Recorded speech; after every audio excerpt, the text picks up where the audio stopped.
വിശുദ്ധ മർക്കോസിന്റെ സുവിശേഷം 6-ാം അധ്യായം 1 മുതൽ 6 വരെയുള്ള തിരുവചനങ്ങൾ. യേശു സ്വദേശത്ത് അവഗണിക്കപ്പെടുന്നു.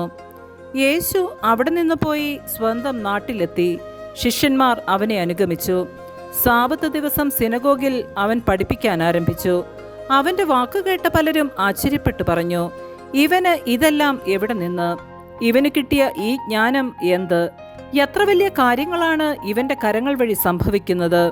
ഇവൻ മറിയത്തിന്റെ മകനും യാക്കോബ്, യോസെ, യൂദാസ്, ശിമിയോൻ എന്നിവരുടെ സഹോദരനുമായ മരപ്പണിക്കാരനല്ലേ?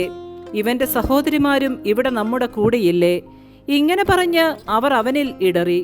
യേശു അവരോട് പറഞ്ഞു, സ്വദേശത്തും ബന്ധുജനങ്ങളുടെ ഇടയിലും സ്വഭവനത്തിലുമല്ലാതെ മറ്റെങ്ങും പ്രവാചകൻ അവമതിക്കപ്പെടുന്നില്ല. ഏതാനും രോഗികളുടെ മേൽ കൈകൾ വെച്ച് സുഖപ്പെടുത്തുവാനല്ലാതെ മറ്റത്ഭുതമൊന്നും അവിടെ ചെയ്യാൻ അവന് സാധിച്ചില്ല. അവരുടെ വിശ്വാസരാഹിത്യത്തെക്കുറിച്ച് അവൻ വിസ്മയിച്ചു.